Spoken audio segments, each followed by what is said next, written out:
Nadiskubre ng mga tauhan ng 2nd PMFC Nueva Ecija PNP ang mga kagamitang pampasabog ng mga komunistang teroristang grupo sa masukal na kabundukan ng Barangay Marikit, Gimba, Nueva Ecija.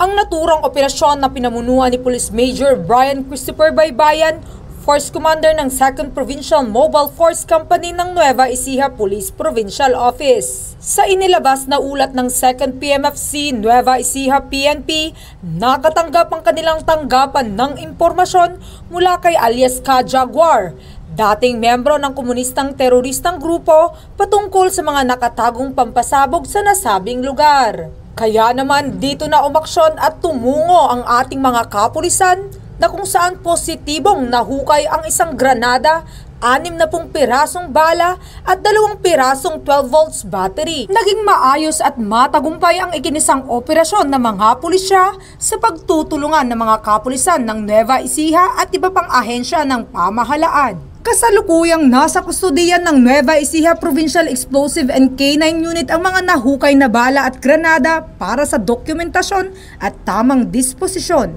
Patuloy ang operasyon ng 2nd PMFC Nueva Ecija PNP sa pagpapalawig ng kaayusan sa kanilang nasasakupan at paghihikayat sa mga natitirang rebelding grupo na magbalik loob sa ating pamahalaan. Mula dito sa Gitnang Luzon, ang inyong PNN correspondent, Police Corporal Giselle V. Rivera, alagad ng batas, tagataguyod ng Balitang Pulis.